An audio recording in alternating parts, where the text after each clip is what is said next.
Okay. So while you guys are doing that, get this on. Let's do a little quiz. You've got your name tag. So I can see everybody. Okay. Yes, ma'am. I wasn't here for that class, so I don't have a name tag. Okay, well, we will get you a name tag. And we'll get you a thing when we take our text break. Do that. What is your name? Happy? Happy. Okay. So we'll go through here. Ramsey, let's see if you remember this. Okay. What is our definition of physical activity? Do you remember? I think it's basically just moving, like exercise, working out. Okay. That's right. Exercise and moving and working out, that is physical activity, but there is something, okay? There's one little part that you didn't quite get. You're really close. Daniel. Exercise is planned. Yes, that's a specific kind of physical activity. But what separates not physical activity from physical activity? Let's say, I think, I'm looking. Nikki, I think your hand was up before Kathy's. Anything that requires like muscle movement? Muscle movement, good. What does that muscle movement do, though? We'll do Kathy first, and then Alicia, depending upon. So an increase in like energy. Yes, exactly. Exactly. Okay. Anything, a movement from your muscles that results in an increase in energy expenditure above resting levels. Okay. So I'm here. We can argue standing really probably isn't enough to be considered physical activity, but I'm doing jumping jacks, or I'm doing curls, or I'm running. That's the thing. Okay. That's the thing. All right. Good. Let's keep all of that in mind. Okay. So now, a show of hands. Show of hands. How many of you got, let's think about this. We had sort of Thursday, Friday, Saturday, so we had 4 full days. Okay. How many of you got in those 4 full days 100 minutes of physical activity? 100. She's not sure. She said, maybe I did, I don't know. Okay. Almost everybody. Okay. How many of you got 120? Okay. 150. We've lost a couple of you. All right. 200. Okay. Let's say 240. 4 hours of activity. Okay. 300. Goodness. Okay. 360. Find the top end here. All right. Madison and Emma have got a bunch. 420. So we got 7 hours today. So I lost you. Kathy, you're still up. You got that much? What was your number? Was it just like per day, or was it like in like? No, in total across all of those days. Oh yeah. Okay. All right. So almost every one of you met the ACSM's guidelines over the course of just like 4 days. Okay? Just like 4. So if we let you guys have 3 more, almost all of you are going to get where we need to be.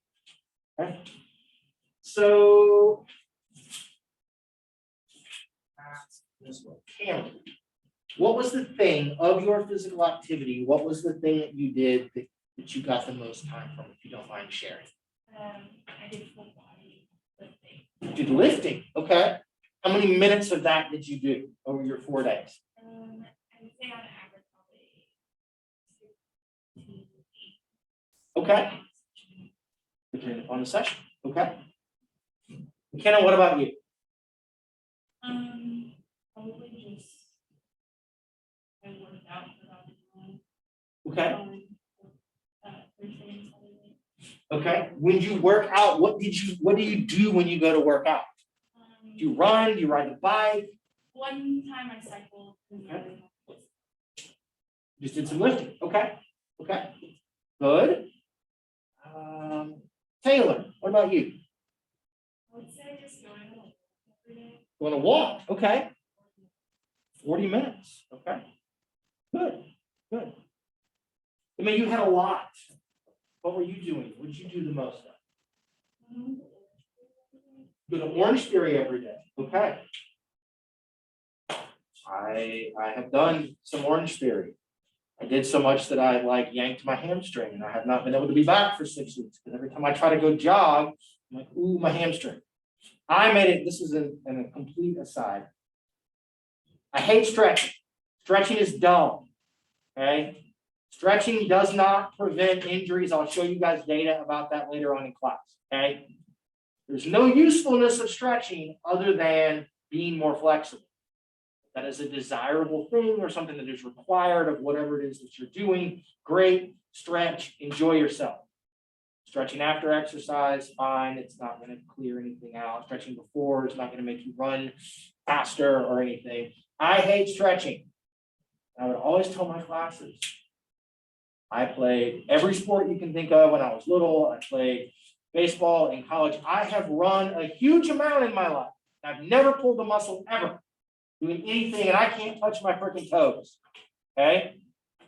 Least flexible person you're ever going to meet until this summer.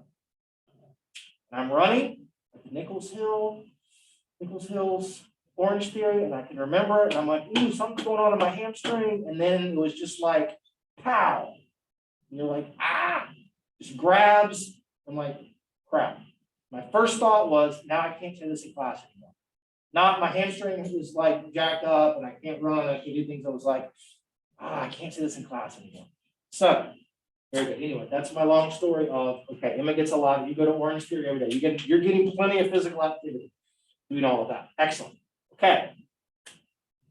Anybody do anything else? Anybody work? You get a lot of activity out of your work? Okay. Adriana, what do you do for work? You're a PT tech. Okay, you're on your feet a bunch doing all of that. Alicia, you're a CNA. Okay. Good. You guys have jobs where you have to be up on your feet, walking around, doing a whole bunch of stuff. Okay. So, Alicia, how many minutes of activity did you get over your 4 days? 500. Okay. How much of that was from work? Most of it. Okay. Do we think that 500 minutes that Alicia had working is roughly the same as, Emma, how many minutes did you have? You went to Orange Theory all 4 days? Or 5 days? Okay. It's about 55 minutes, so we're a little bit under, but somewhere in there. Do we think that their activities, their physical activity is the same? You're shaking your head no. You're shaking your head no. Why not? Yes. Intensity levels. Okay, good. What the heck is intensity?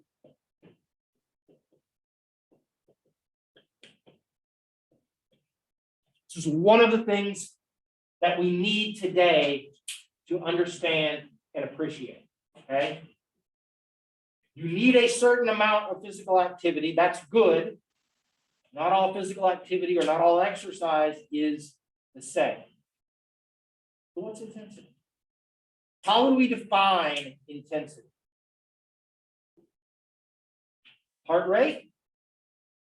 That's a way we could try to measure it. Maybe that's right. Let's go back even further. So like, what does it mean? So let me give you guys an example, okay? Can we agree that I am doing physical activity? It's not a lot, but I'm doing something, okay? If I want to change the intensity of this, what do I have to do? Matthew, what do I need to do? Faster. Okay, go faster.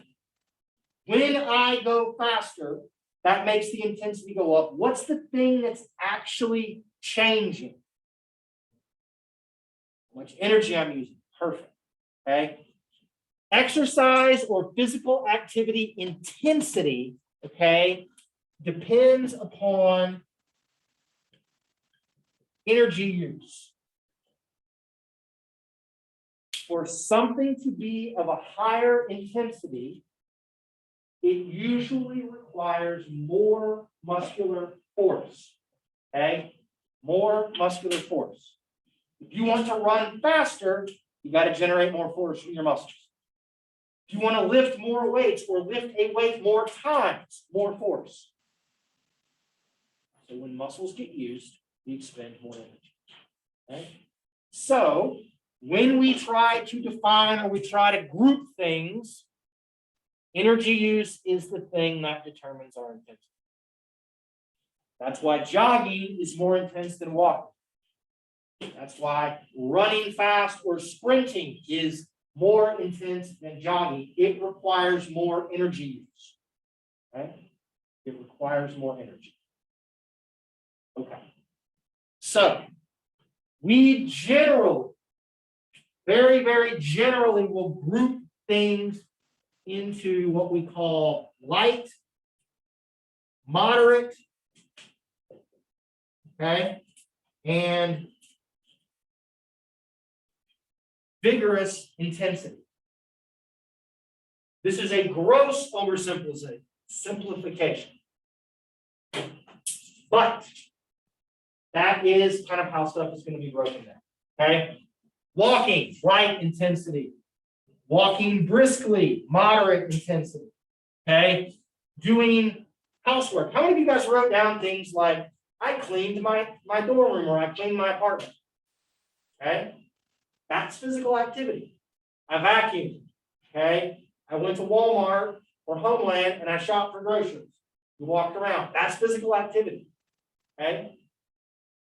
You guys probably don't have to do yard work. I mowed our yard yesterday. That's physical activity. Okay? A lot of that stuff is light, but it counts. Okay? But it counts. Moderate is stuff that's going to be a little bit more. The energy intensity is going to go up. This is kind of brisk walking. Vigorous, and we'll talk about some stuff, how we measure all of this, and then I'll get into a little bit more so kind of how we group these things, but I want to start this way. Anything that is the equivalent of jogging or greater is vigorous intensity. Okay? That's kind of the easiest way for us, for most of you guys. Okay? Madison, our distance runner, jogging might be right on the, depending on household is right on the edge. She's fit enough that it might not be vigorous. Okay? But for most of us, jogging or above is going to be vigorous. So remember, if you guys think about that on your, you're going to have 75 minutes of vigorous. It's like 11 minutes a day. Okay. So now we're going to get into the things that Nikki was talking about. She talked about we could use heart rate in these things. Okay. Our initial theme for today is, if I'm interested in doing this, and you should be, how do we measure, how do we quantify physical activity? How do we quantify how much of this you're getting, or your parents are getting, or your roommate, or whatever else? Because if we can quantify it, then we can figure out if people are doing enough to reduce their health risk. Okay? We'll start at the bottom here. What I ask you all to do is self-report. Okay? Keep a diary. Okay? Keep a diary. How many of you think you remembered what you did correctly? You got everything in. How many of you think yes? Okay? When you think yeah, you got them all. How many of you wrote things down as you were doing them? Or how many of you were like, oh shit, it's 9:30. Dr. Black's going to ask me about something, and I better think back on what I did. Okay? Y'all don't have to put your hands up. Okay? But any of you that were furiously writing things down when I mentioned this at the start of class, do you think you remember what you did last Wednesday at 3 o'clock in the afternoon? Maybe, maybe not. Okay? That's one of the problems with self-report. Normally, when we do self-report, you get a questionnaire and it says, think about what you typically have done over the last couple of weeks. How many minutes per day do you spend doing this or this or this? Okay? And it gives you a list of activities. How many minutes per day do you do things to get from one place to the other, like walking from class to class? How many minutes do you spend at work or in leisure time? So you have to remember things and you have to be honest, okay? I'm sure none of you were dishonest with whatever it was that you wrote down. There's really nothing at stake, okay? But if it was a research study, there is some evidence that people will, based upon what they think I want to hear, they may lie to me, right? They may lie to me. Despite me telling them it doesn't matter, I don't care, we just want to know whatever it is, be honest. But sometimes people will try to tell you what you want to hear. So there's some problems with this. It's better than not knowing, okay? But there's some problems. Okay. So since you guys did that, we talked about this one first. Let me move up to the top, okay? Since we said very well that physical activity involves energy use above resting levels, and that intensity is defined by just how far above that energy use is, we need to understand, okay? We need to understand how we measure energy. The single best way to know how much energy you use every day is something called direct calorimetry. Okay? Direct calorimetry. How many calories are you burning? All right? You guys do this for me. Okay, do this. It's going to be very mild physical activity. Okay. Now the movie's way older. Anybody? You know what? I'm going to make a really old reference. Anybody seen the original Karate Kid? Okay. In one scene, we're going to do what Mr. Miyagi did in the original Karate Kid. Everybody, put your pencils down. Zoomers, do this for me. Okay. Put your hands together, and I want you to rub your hands together. Keep rubbing, keep rubbing, keep rubbing. Okay. Do it, do it, do it, do it. Now, grab your arm. You feel some heat? That heat's from friction on your hands, okay? But okay, direct calorimetry measures heat production. You ever sat down, especially when it's cold outside, you ever sat down next to somebody that like was just hustling to class, you can kind of feel the heat coming off of them or off of yourself or something, okay? That is the science behind direct calorimetry. We put you in a room, and that room has these water pipes in the walls. And when you release heat from your body, it heats up the water inside the walls. And we know that it takes a certain amount of heat or a certain amount of energy to increase the temperature of that water a certain amount.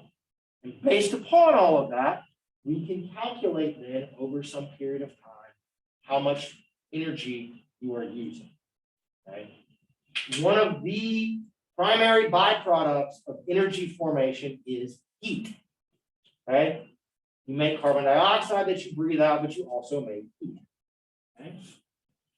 This is the best way to do it. It is super, super accurate. Okay?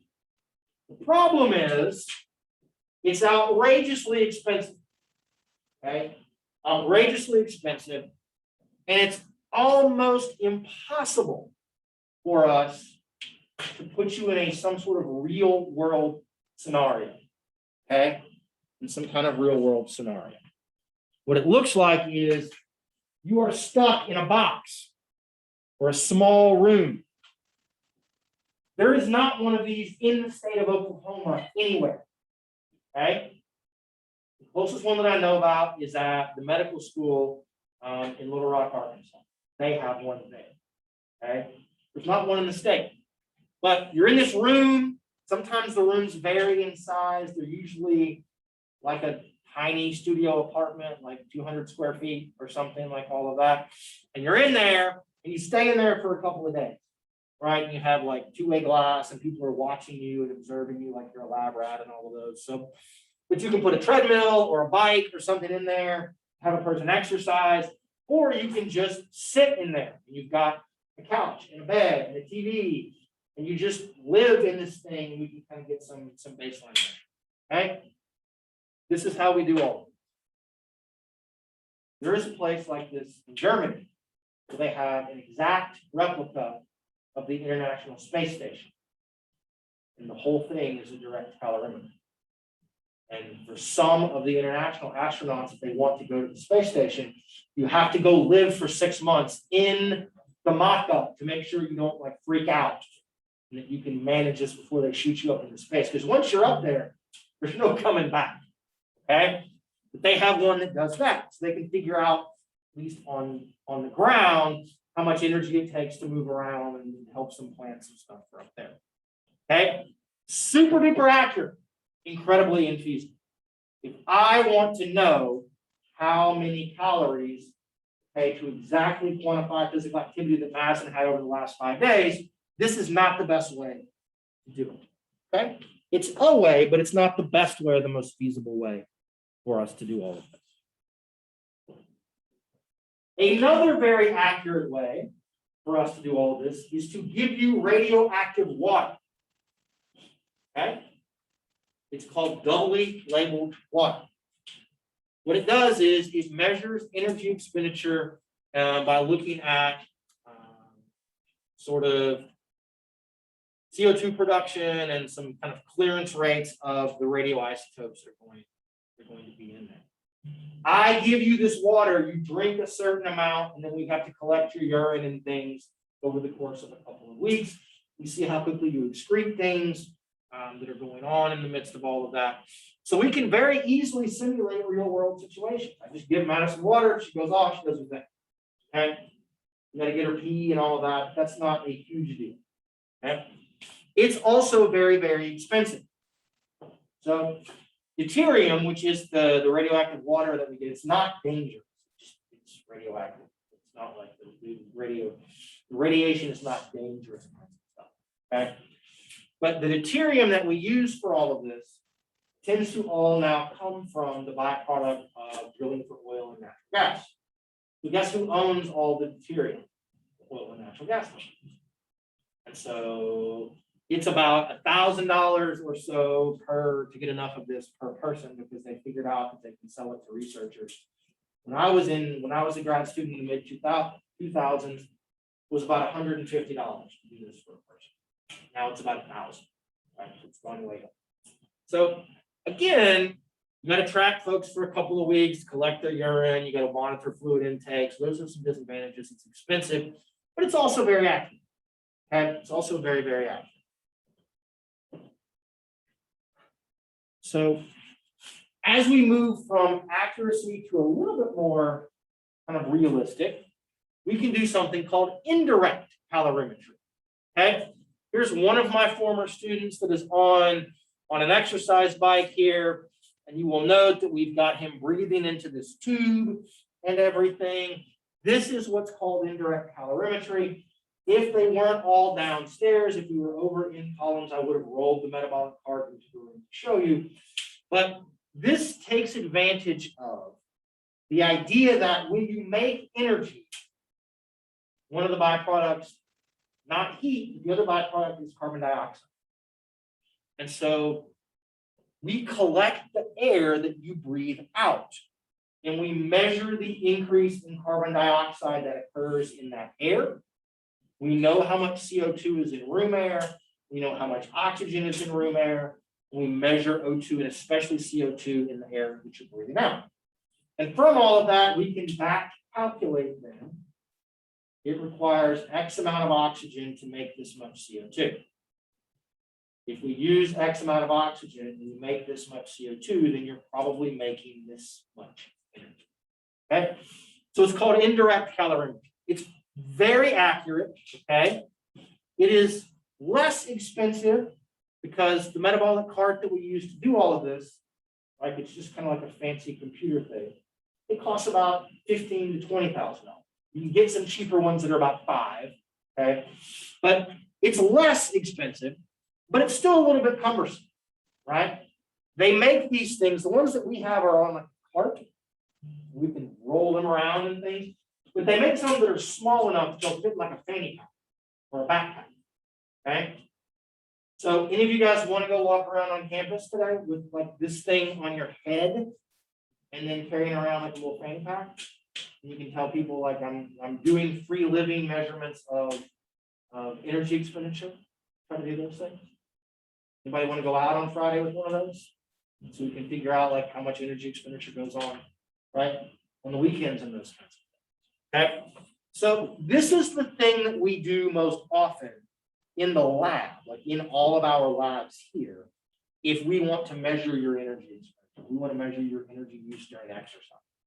We'll have you come to the lab, we'll hook you up to this, we'll have you do your bout of exercise, and you can figure those things out. If we want to give you and prescribe exercise at a given intensity, we'll monitor you with one of these and make sure you're at the right kind of work rates. Right? So less expensive, in some ways a little bit less cumbersome, but also somewhat cumbersome and not the most feasible kinds of things. Okay? And it's hard for us to simulate real world conditions in this particular way. All right. So in the absence of all of these things, what are we left with? Okay. And I, of course, forgot to wear my watch today because it was Monday and I was having a hard time getting out of the house. Okay. Well, in the absence of all of this, you can measure heart rate. Okay? We can measure heart rate. How many of you guys have an Apple Watch? Almost everyone. If you don't have an Apple Watch, you have a Fitbit or you got something. Okay. If you don't have one of those, you can buy a heart rate monitor for $30. Okay. Your Apple Watch measures your heart rate. Okay, it measures your heart rate. We can have a discussion about how accurately it measures your heart rate, but it's not that different. It's not too bad. Okay.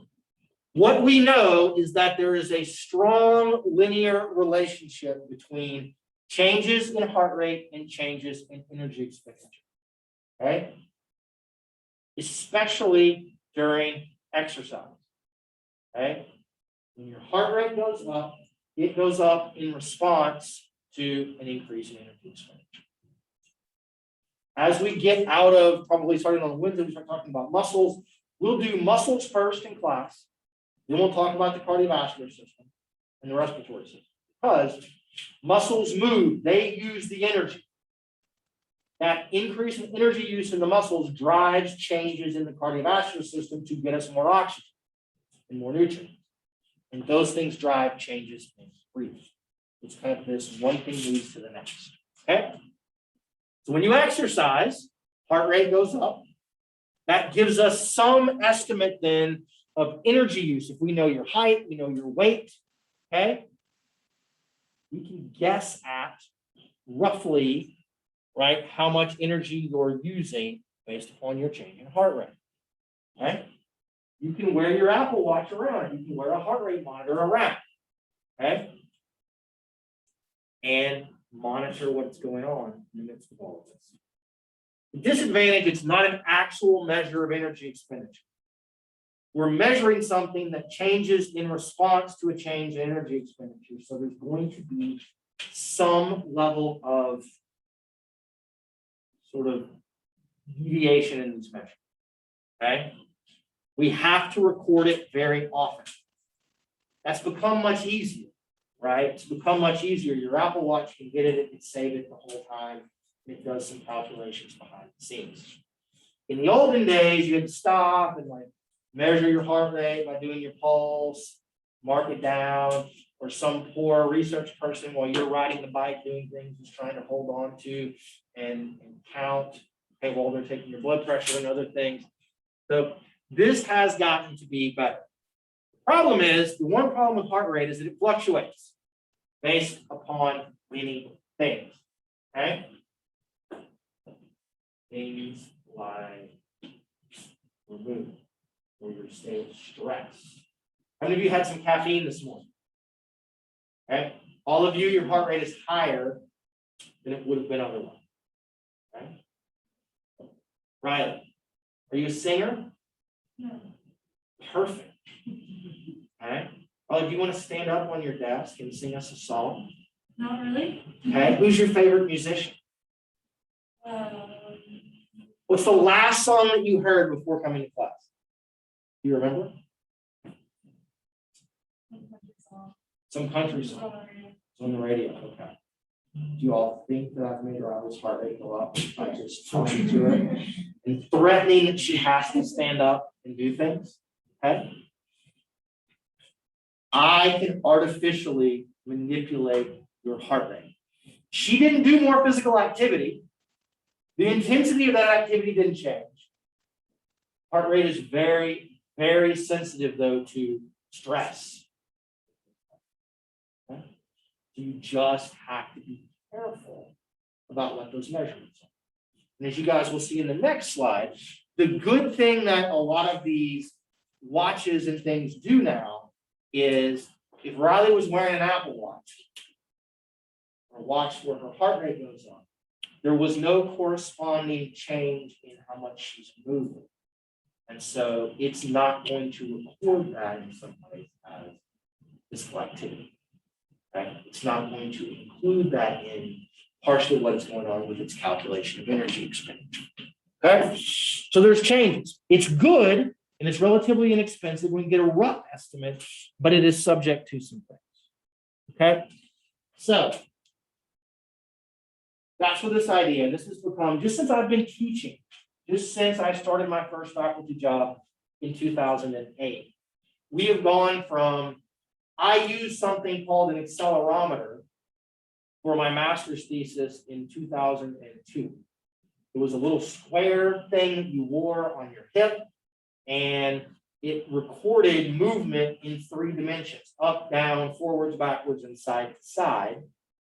And you could use that to calculate how sort of much a person was moving. You would have to measure what their stride length was, and then you'd have to have them walk a certain amount at a certain speed, and then jog at a certain speed, and enter that information. And it would use that to kind of validate how much accelerations we were getting and try to calculate some things.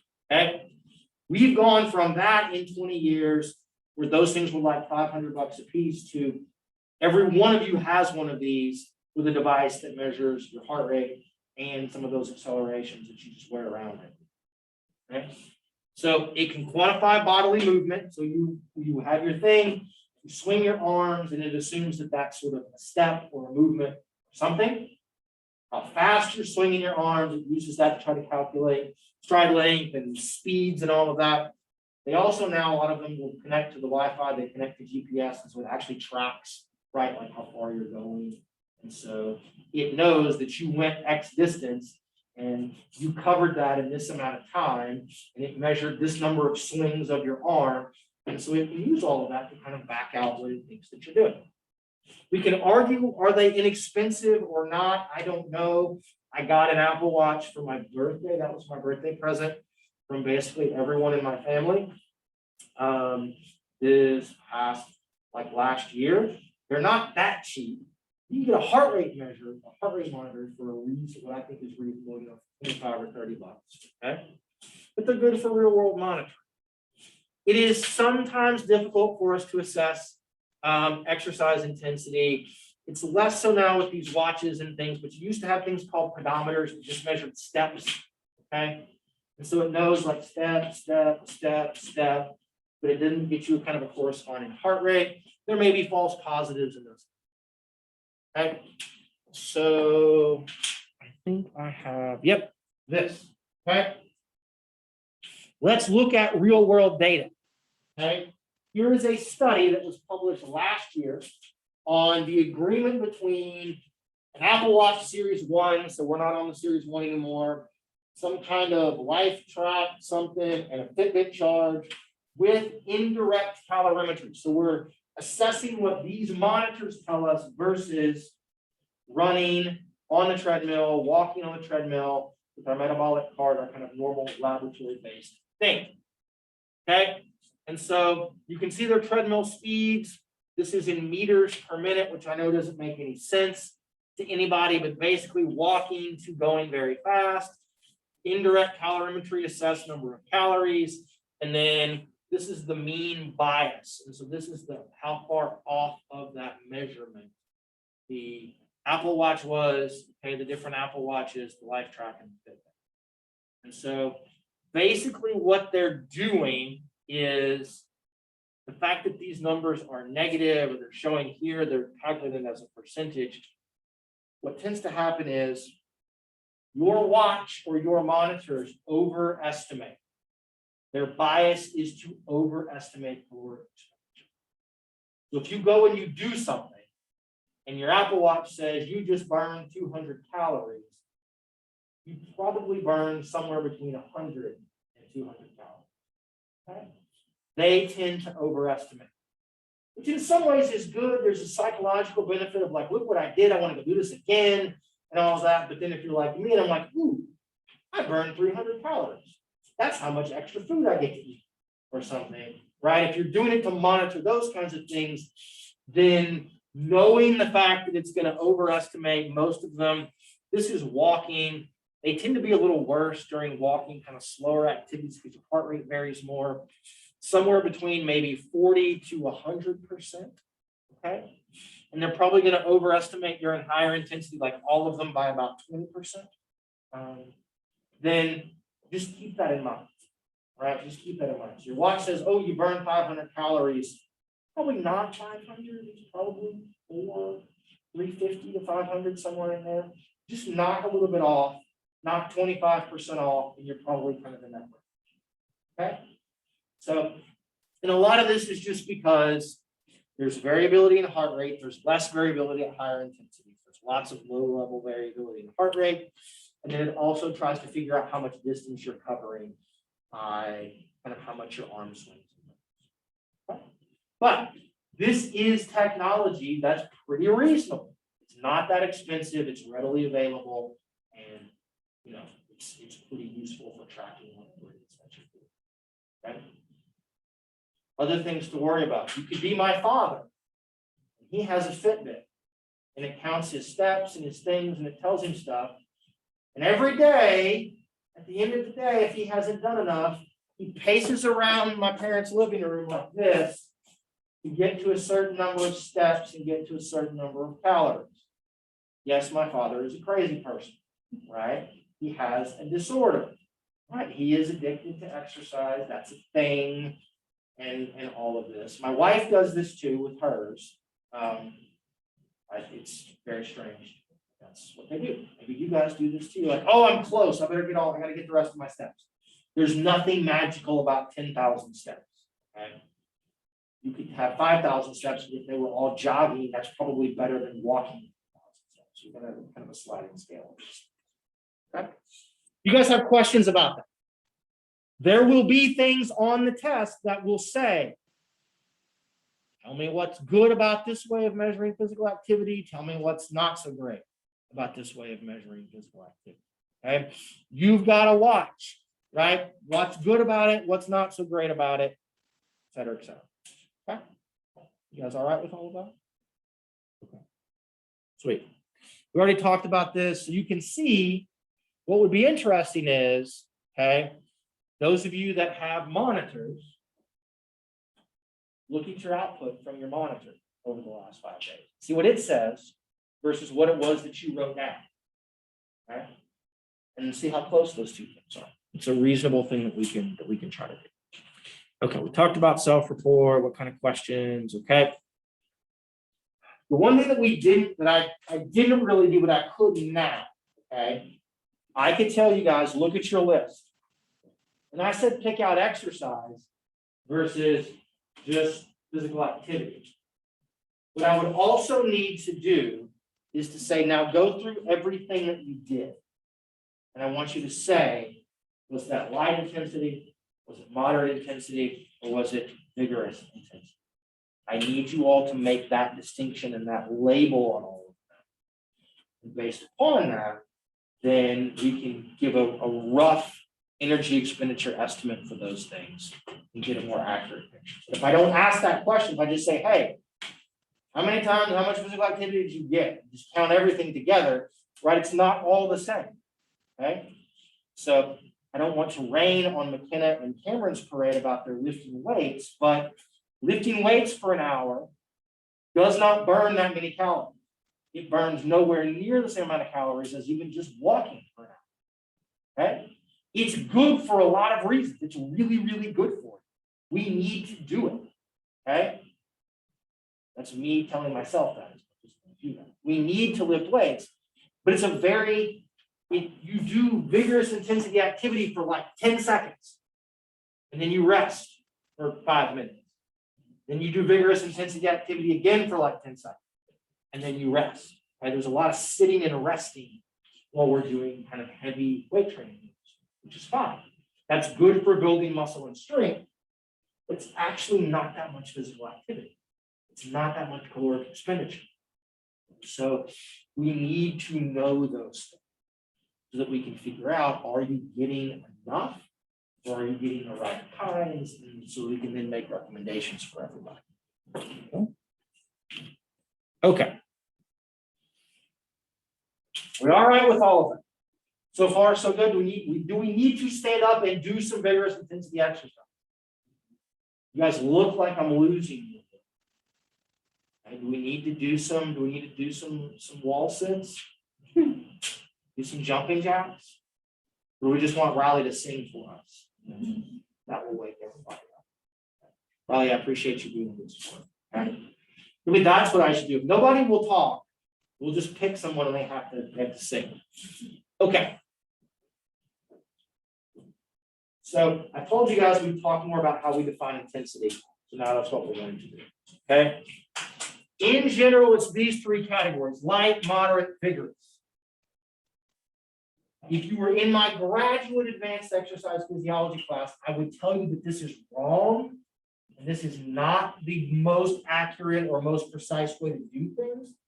But this is not master's level exercise phys. So we're just going to go with this because this is the thing you're going to encounter most often in your life. This is perfectly fine for what most of you guys are going to want to do. Okay? We define this by the amount of energy expenditure of rest. Okay? When we measure these things, we can do it, okay? And the most common way that we do these things is as a percentage of your maximal oxygen consumption, which I will define in a moment, or as a percentage of your maximal heart rate, or probably better, your heart rate reserve, or something called a metabolic equivalent. Okay? Let me start with VO2 max. Let me start with this. Okay? If I took Daniel, we put Daniel on a treadmill, and we had him start off walking, and we just, every couple of minutes, we just increase the speed and the incline on the treadmill. And we said, Daniel, you're going to run until you cannot run anymore, until it's too steep or too fast, and you have to stop. Okay? His energy expenditure is going to increase through all of that. He's going to reach a place, generally when he needs to stop, okay, where he gets to there, and we're measuring with indirect calorimetry, we're measuring his CO2 production and oxygen use, where he can't go up anymore.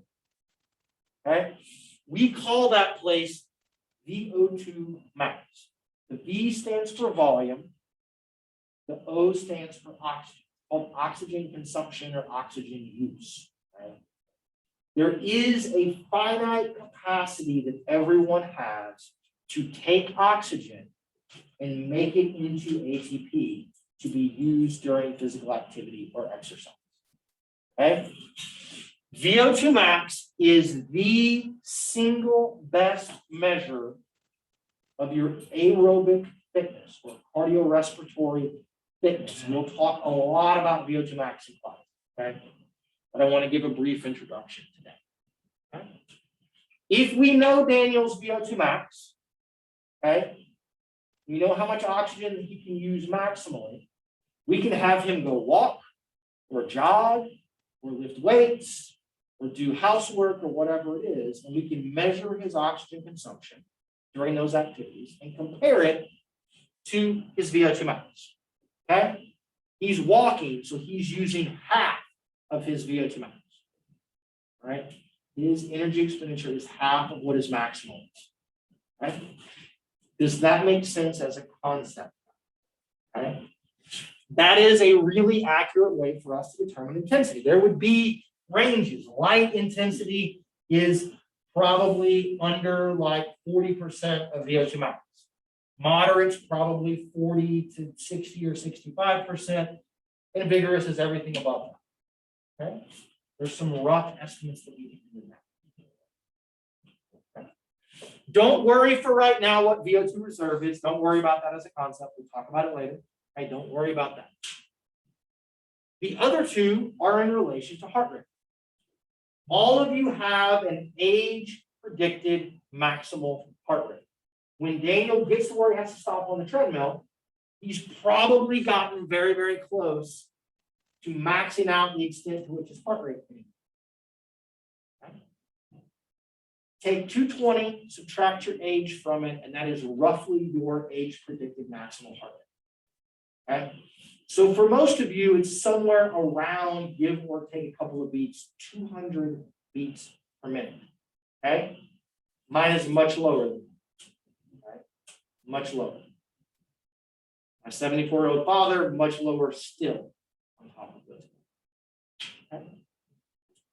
If we know your max heart rate, then we can try to assign how, and we know that heart rate goes up in relation to energy expenditure, and that max heart rate tends to occur at max energy expenditure. We could pick out a heart rate and say, your heart rate right now, okay, Lauren's heart rate right now is some percentage of her max, and we can use that then to pick these zones and say, is she doing light, moderate, or vigorous intensity activity? The next time you go to the gym and you're on a treadmill or a bike or an elliptical, and it has a little thing in front of you and it says the target heart rate zones, it's always the treadmills. There's the cardio zone and the fat burning zone, whatever those things are. Okay. Don't believe those, but that's what they're doing. Okay. If your heart rate falls in a range, oh, that's light intensity, or oh, that's moderate, or oh, that's vigorous. Okay. So we can use that as a way to do this. So when you go run, or you go bike, or you're lifting weights, just look down at what your heart rate is. Okay. My max is 200. I want to run fast enough that I'm going to be at 150 beats per minute. I want to be at 75% of my max heart rate. Okay. Or something like that. We'll talk about how we use heart rate to prescribe exercise intensity in like a month. It's very, very useful given the widespread use of these watches. Okay. Because most people don't go hard enough. They're like, because it sucks. I don't want to exercise at a high enough rate.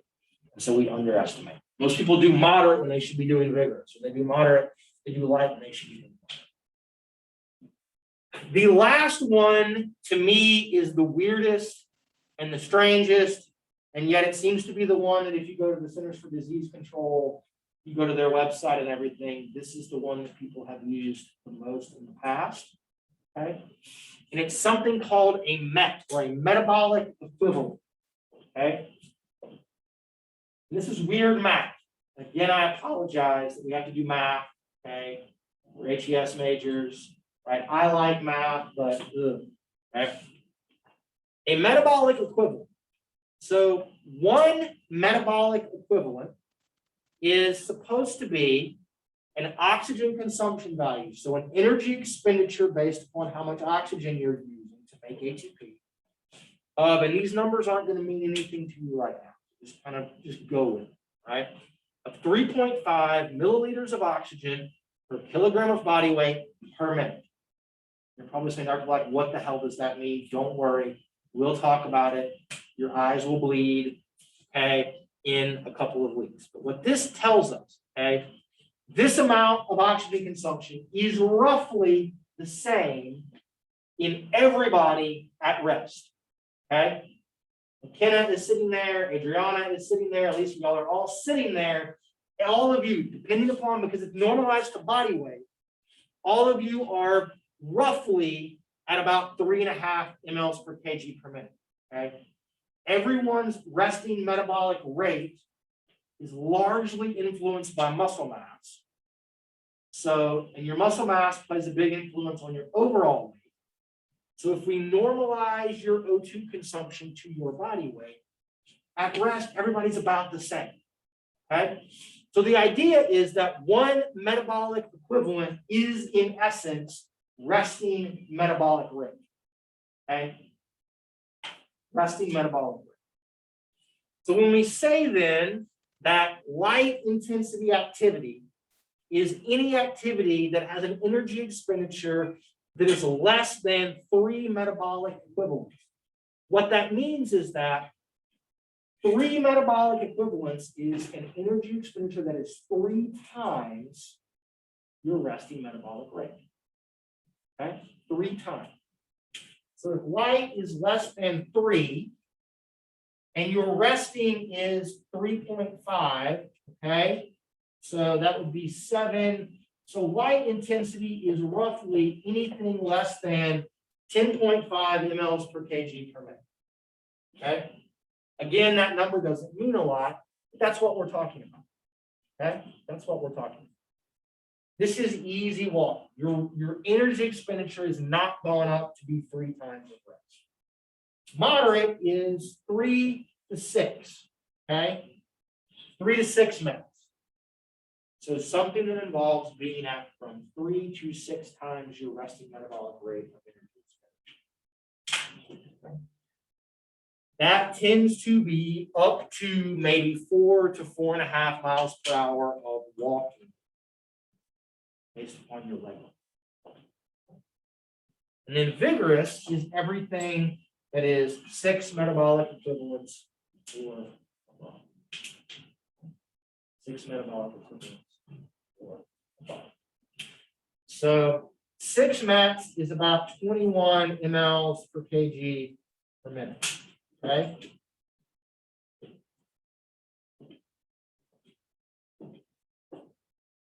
We'll get into this later on in class, but there are people. Okay, there are people. If you have COPD, have asthma, or some kind of pulmonary disorder, you've just had a heart attack. Okay, your max VO2 may not be 21. Your max VO2 might be 20 or 18. And what that means is that those people, they can't jog. Okay, they can't do it. It is physically impossible for them to jog. Walking is really, really metabolically taxing. Walking becomes vigorous to them. Okay. Just keep all of that in mind. Any of you guys that want to be occupational therapists, physical therapists, you want to work with people, you're going to see older people, you're going to see sick people, and they're going to have problems where doing basic things is really hard for them. Okay? Look on your list. Okay? If you live on a 2nd or 3rd or 4th floor apartment and you walk upstairs, okay? Can you imagine if you lived over here and walked it? You know, anybody ever walk up all those freaking stairs and walk them? 20 floors worth? Okay? That's hard enough for us. These people can't do that. Okay? My mother, bless her, is terrified. The house that they live in now, they moved because she didn't want a bedroom on the 2nd floor. Okay? She's like, I'm getting older. I don't want to have to go up and down stairs because I may not be able to at some point. Okay? That's a problem because you have a heart attack that you can't get up and down stairs. You may not be able to get yourself on and off of the toilet or in and out of a bathtub. Okay? Just kind of keep this stuff in mind. These are things that we will revisit and come back to. But that's how we lay these things out. Okay? So the physical activity guidelines are set out, and what we know is that if you accumulate somewhere between 500 and 1,000, what we call minutes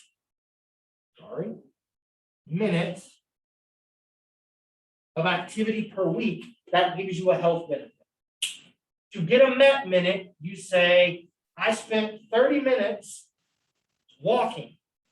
I spent 30 minutes doing something that had a MET value of 4. So I multiply those together. 30 by 4, 120. So I got 120 on my score. Okay?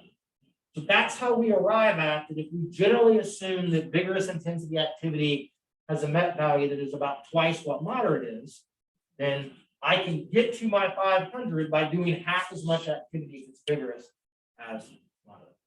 Okay, that's how we quantify all. That's where these things have come from. Right? I'm not going to ask you questions about this. I'm not going to ask you any question about how many MET minutes you need.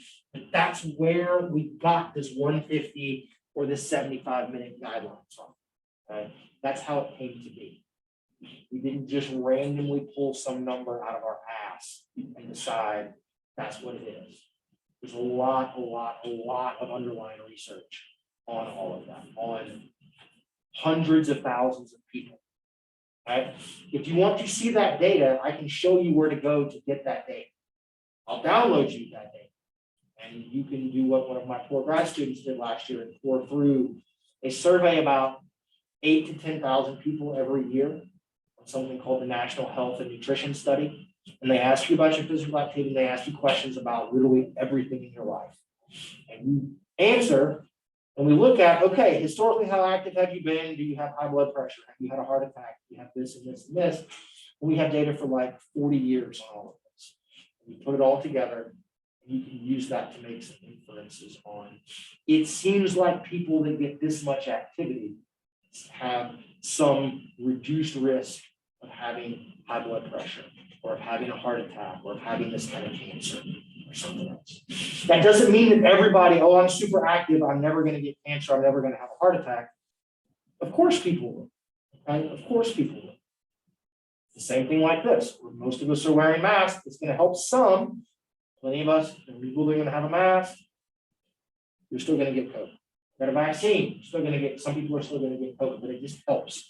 That's where these numbers have come from. Okay? That's where they've come from. Okay, we did that, very good. Any questions before we take our text and jumping jack break? No, we're good? Okay, so let's do 11:36 by this clock. We will start back up again. To resume recording here. So we'll do a little bit of neuroscience, and then we'll start talking about muscles and how muscles work. Right? How many of you guys have heard this?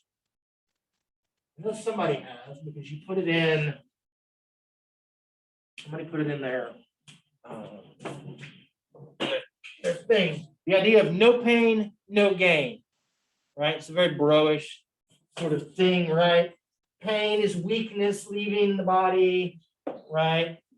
So I saw something that just said pain is pain going into the body. It was making fun of all of this. So the point that I want to get at with some of these things is this. How many of you, when you lift weights, okay, which I hope is a large portion of you, feel like if you're not sore in the couple of days afterwards, that maybe your workout wasn't intense enough, it wasn't good enough in that way. Anybody think that? Okay. Okay. Right. Cameron thinks that. Like, I work really hard, but I'm really not sore, so was it good? I used to think that, right? When I was younger, like, oh, I'm sore, therefore this must have been, right? Must be the best thing. Cautionary tale, last week I was sore in weird places, and I thought I had COVID. So, because I felt like I was tired and I had a headache. And I'm like, I feel like what I felt like in the days after I had my second COVID vaccine, like I had the flu. It's like my neck, anyway, there were some things. Turns out I was just sore. After a trip to the doctor and a like 3-hour experience at Boston urgent care to get a rapid test and all of those kinds of things. Turns out I'm a hypochondriac. But no pain, no gain. There are a lot of people that subscribe to this, right? If you're not sore, then your workout sucked. It wasn't intense enough in those ways. Okay? And all of you probably can understand and appreciate this. And Cameron is right. Thing not going to go. That realistically, That doesn't have to be the case. Right? We will talk probably next week about something called exercise-induced muscle damage. Okay? Exercise-induced muscle damage is what makes you sore. Okay? You get sore due to inflammation. That inflammation is the consequence of tiny tears in your muscle fiber. Okay? So we could, let me just, I'll pick on somebody. Bill, can you stand up for us, please? Bill, have you ever been sore? Yeah. Okay. So, Bill, could you do one squat for us? Please do, just one. And then back up, okay? In that motion, okay, we want it in slow motion, so slow down, Bill. Down, down, down, now back up, okay? Thank you. That down motion, I asked Bill to do it because even though I'm wearing my stretchy dress pants, I probably couldn't do a very good squat right now. That down, okay, is what's called an eccentric contraction using your quadriceps, your knee extension, okay? You're holding weight, be it your body weight or your body weight plus some weight on your back, and I go down, okay? We're lengthening and stretching those muscles. It's that down portion that stretches the muscle out and sometimes stretches it a little bit too much and you get little tears in your muscles, okay? So it's the down part of the squat that causes your quads to be sore, okay? It's the down part of a curl that causes your biceps to be sore, okay? If you're doing some kind of a row activity, it's the letting the weight go back forward, right? That's what causes that. So it's these eccentric contractions. And so what these folks did in their particular study was they did 10 weeks of concentric only training and 10 weeks of eccentric only training. And what they looked at was, what I want you guys to look at is here, this is the volume in their vastus lateralis muscle. So this is the outside muscle here in their quad. This is strength, and these are some other things that we don't really need to worry ourselves with right now. But they basically did train 4 sets, 8 to 10 reps, and 80% of your maximal strength for 10 weeks. Same weight, same things. One group does the up part of the curls, the other group does the down part. So it's in their quads. So one group does the knee extension, the out, the other group does the lower that weight down. And what you will note is that here's where they were to start with. Both groups increased their muscle size roughly the same. Both groups increased their strength roughly the same. I promise you, the eccentric group or this black group, they're very, very sore very often. Okay. The concentric group probably never sore. And yet their increase in strength and their increase in muscle size was roughly equal. Now, this way of training is virtually impossible for all of you guys. It's hard to not do both the concentric and the eccentric part of the movement, right? You pick a weight up, you got to lower it back down. You need a partner or something. I'm just going to do eccentric curls where somebody has to pick the weight up for you so you can get it up here and lower it back down. Okay. Or if you wanted to do a squat and you just wanted to do the down part of the squat, well, then somebody's got to pick the weight up for you. Probably several something. It's a heavy one. Okay. So this in some ways really, really counteracts the idea of no pain. The story is a little bit more complicated. There is something magic about eccentric contractions that over time they do seem to be a thing that are really good for causing hypertrophy. You don't have to do eccentric only in some things, but there is something that's really good about doing eccentric contractions. So we'll talk about that a little bit later in class, but that's the general thing. So that idea of bro science, like, bro, I benched today and I'm not sore. What happened? I didn't get enough of a weight, enough of a pump. It's just dumb. Okay, it's just dumb, especially if you do these same things a lot, you're very likely not going to be sore. There's an adaptive response where you're not going to get damaged as often as you would if you're doing something that's new. Okay. We're going to shift now. We've done a little bit of physical activity and fitness epidemiology. We talked about the goodness of being more active. We talked about how we quantify these things. Now we're going to do, for the next couple of weeks, we're going to do just some straight exercise physiology. Okay. In many ways, this may be why most of you guys aren't here. We're going to talk about how do muscles work. What's the physiology here? I'm assuming you guys have seen a lot of this before. Okay, so we're going to go pretty quickly. But we're going to talk about the basic structures, function, and organization of skeletal muscle. Okay? This is my favorite thing in the entire world, our muscles. Okay? We'll talk about the sliding filament theory of contraction. When you contract a muscle, what's happening? Okay? We will talk about structure, location, and function of motor nerves and motor neurons. We will get from motor cortex all the way down to your muscle. What is that process? Okay. I ask Ramsey and I say, hey, Ramsey, I need you to stand up and do something. You don't have to. Right? She's got you think, okay, stand, squat, back up. It's not always that formalized of a process or that deliberate. That's what happens. Right? Your brain knows what to do. You think about it, and it happens. Right? We'll talk about how we integrate all of that.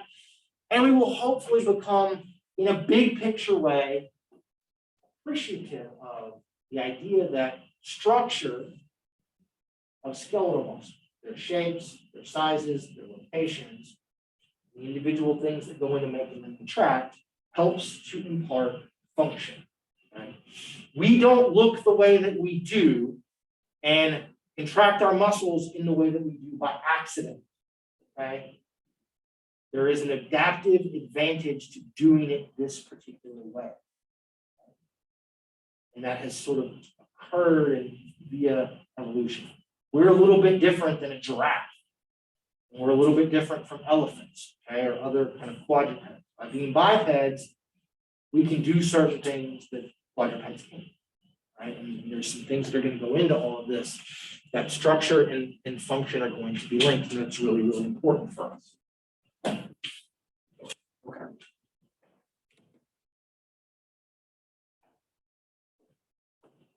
Let's start here.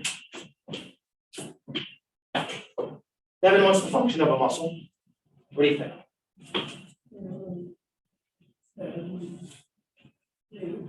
To move. Okay, good.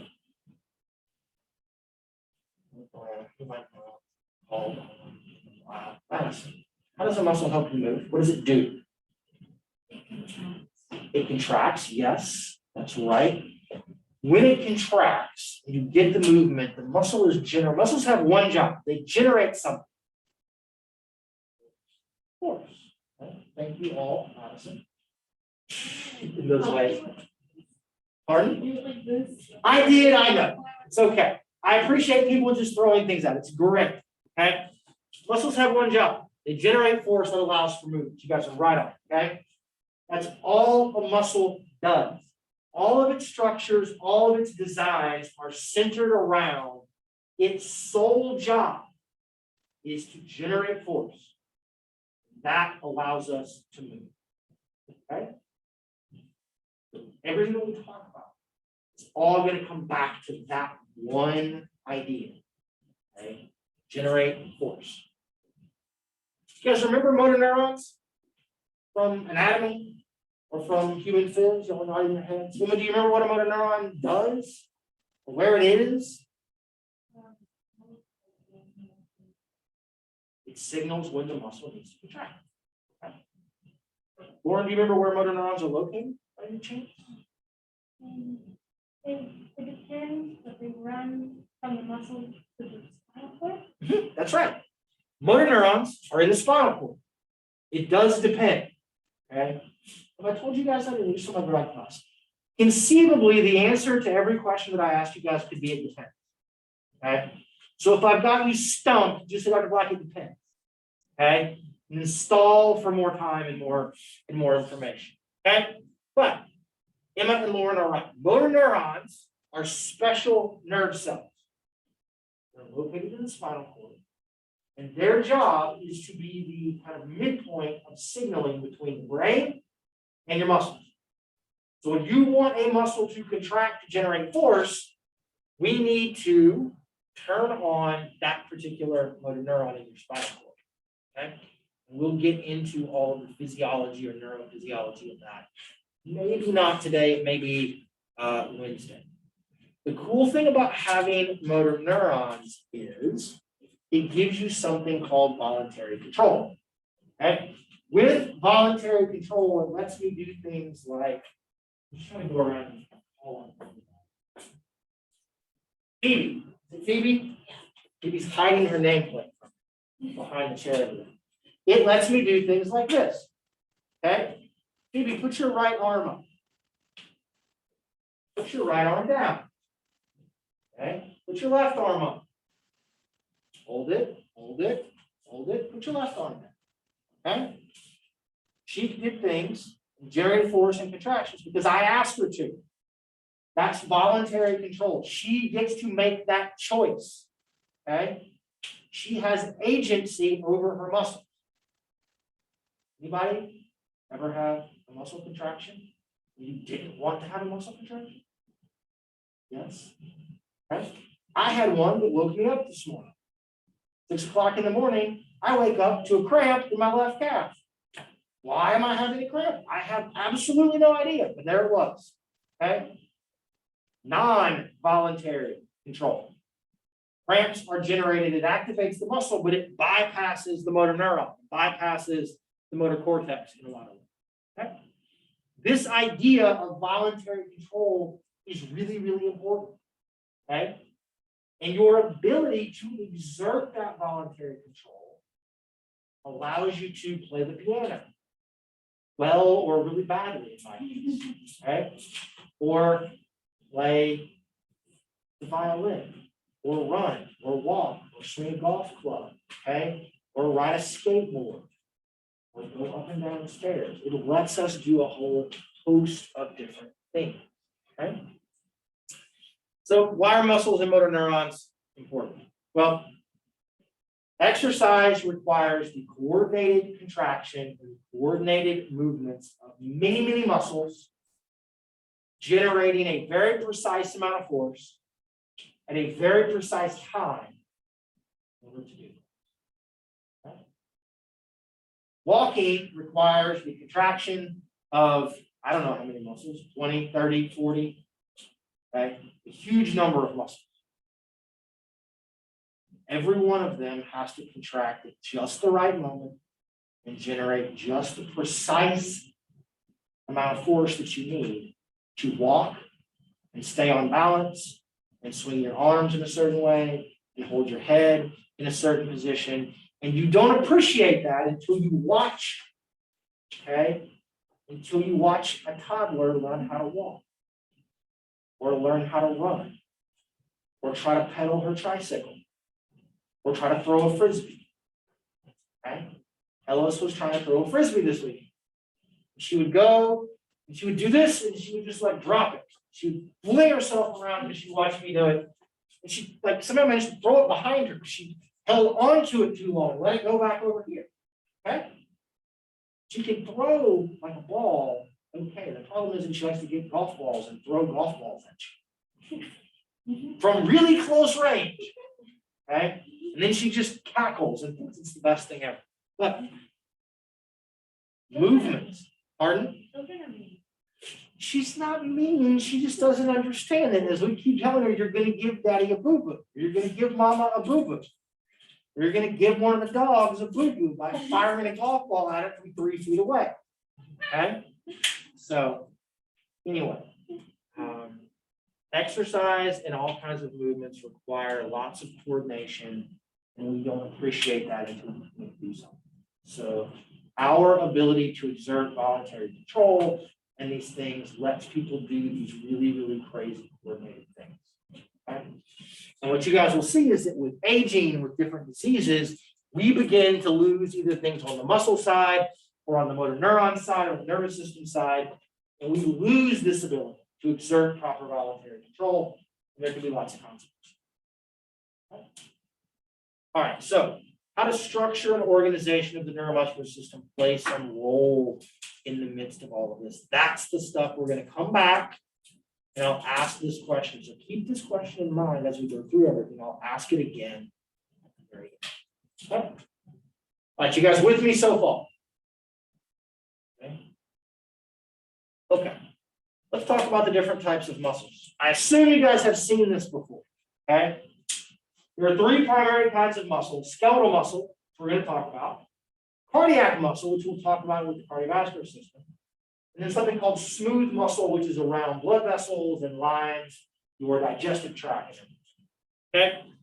Skeletal muscle is unique because it is both voluntary, because it means you have conscious control, and it is what we call striated. It's striped. The striping comes from its organization. The precise arrangement of actin and myosin in a muscle, which we will see, okay, makes it look under a microscope like it has stripes. It's very highly organized. It's highly organized because of its need to produce as much force as possible. Okay, we'll get into that in a few slides. Okay, there's about somewhere north of 600 muscles throughout your body. Here's a picture from the body's exhibit of a person doing things. You guys ever watch the guys at the Olympics or go to the gymnastics meets here and watch the guys do the rings? It's outrageous. Like that is just, it blows my mind. I have to carry my daughter. She does the monkey bars, right? I try to like hold myself on the monkey bars and like do like 2 pull-ups. And I'm like, how do these guys do like their body weight, do the iron cross and things? But that's mostly just I'm way out of shape. But you've got striated. Cardiac muscle is only in the heart. Cardiac muscle is striated, but it's not voluntary. We'll talk about that when we get there. Okay. And then smooth muscle is both involuntary and it is not striated. Smooth muscle is a hot mess. Okay. It is all over the place, but that imparts a very different kind of function to smooth muscle than cardiac muscle or skeletal muscle. Okay. We'll talk about the control of that around blood vessels when we get into cardiovascular. All right. Here is a cartoon depiction of skeletal muscle. Okay. Anybody have or ever heard of a thing called a Russian nesting doll? That's when you're not in your head. What's a Russian nesting doll look like? Hmm? It's a little tiny, right? And they all look the same, right? Okay. To me, the best way to think of skeletal muscle is that skeletal muscle is a series of tubes, okay, that are like Russian nesting dolls. They go from big, your whole muscle, which is made up of all of these smaller tubes that are called fascicles. And then inside of a fascicle are a bunch of smaller tubes that are muscle fibers that have a bunch of smaller tubes that are myofibrils, which are made up of these, like these smallest kind of tubes, which are sarcomeres. And then a sarcomere, rather than having tubes in it, the sarcomere has like strings, okay, or filaments in there made up of protein. So here's a whole muscle. You cut open the whole muscle and you get these bundles of muscle fibers called fascicles. Okay, muscle, whole muscle surrounded by connective tissue. Fascicles surrounded by connective tissue. Okay, inside the fascicle is going to be individual muscle fibers surrounded by connective tissue. And then in the muscle fibers are all of these little tubes called myofibrils, which are where the sarcomeres and the proteins are going to be. Okay, so muscle is a series of Russian nesting dolls. That's the way that I would conceptualize. Okay, very, very highly organized structure. Point of that though is to maximize this. Okay, is to maximize protein. Muscles are mostly protein and water. They're mostly water with some protein. We'll do it now. Okay, more actin and myosin protein you have in your muscle, the bigger that muscle is. The more actin and myosin you have in your muscle, the more force you can generate. Okay? It's organized like this so that we can cram as much actin and myosin in a very highly organized way into the muscle and have all of them lined up precisely so that when they generate force, all of that force pulls in the same direction so that we can pull on a tendon and then pull on a bone and get movement. Okay? All right. We're not going to talk very much about what happens at the whole muscle level. We're not going to talk very much about what happens at the fascicle level. We will focus primarily on fibers, what's going on in muscle fibers, and then what's going on down here at the sarcomere and the protein level. A muscle fiber, that is a muscle cell. Okay? Muscle fibers are single cells. They are arguably some of the largest cells in your body. Okay? If Cameron would let me cut open one of her muscles, we could pull out a muscle fiber and you guys could see it with your naked eye. Okay? It might be several centimeters long. Okay? You don't need a microscope to see a muscle fiber. Okay? So fibers can be very, very large cells. So we'll talk about some of the structures of fibers and how they work. Okay, and then that will lead us down into what happens at the sarcomere and the protein level, which is really down here. It's the protein level where we get force production. Okay. So here's a cartoon depiction of one muscle fiber. Okay. Here's our fiber. Like most other cells in your body, muscle fibers have a cell membrane. That cell membrane is a lipid bilayer, just like most other cell membranes in your body. We call it a sarcolemma. Sarco is either Greek or Latin. I should have looked that up too. Sarco means muscle. Okay, that's what it means. So it's the muscle membrane, right? The sarcolemma is really, really important, okay? Because it has receptors in it that are going to bind hormones, that are going to bind other kind of signaling molecules that will tell that muscle fiber to do certain things.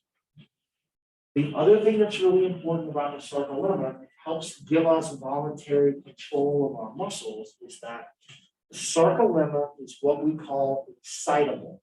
You guys remember back from physiology what excitable cells can do?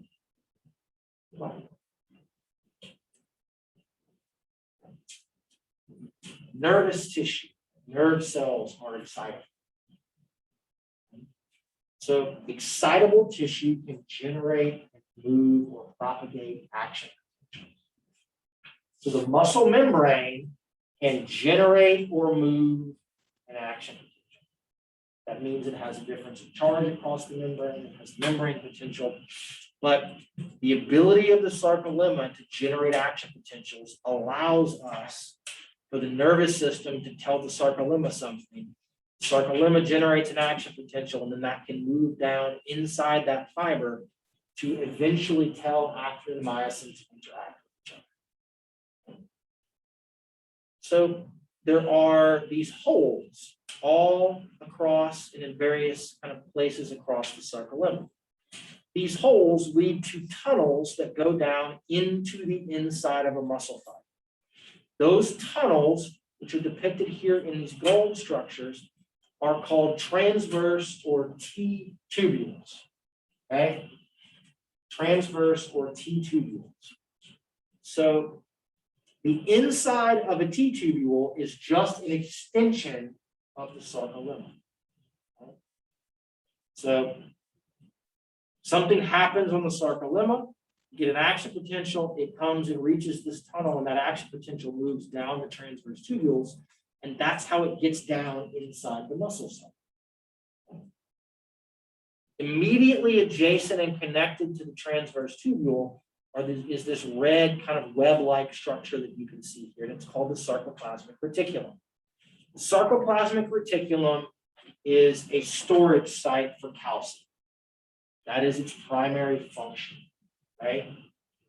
It's very large, and it's going to kind of encompass or encircle all of these individual myofibrils and sarcomeres that are inside the muscle cell. But it has calcium in it, so action potential, sarcolemma down the T-tubules, it tells the sarcoplasmic reticulum to release its calcium. We'll get into how that works probably on. Okay. The last two things to talk about in the muscle fiber are going to be mitochondria and nuclei. Okay. Here are the mitochondria. Okay. Skeletal muscles have mitochondria. They actually have quite a few mitochondria because they're so big. Who remembers what the job of a mitochondria is? It really has one purpose. That's right, Lauren, but what does that mean? What does it make? It makes ATP. Very good. Mitochondria make ATP via aerobic metabolism. They turn glucose or some other carbon-based molecule, like free fatty acids or something, or glycerol, into, they use oxygen, a carbon-based molecule, and they make CO2, ATP. Okay. So here's where all of the ATP that we need, or the majority of the ATP that this cell needs in order to contract, is going to come from the mitochondria. Okay. Mitochondria are really cool, aren't they, Dr. Vellers?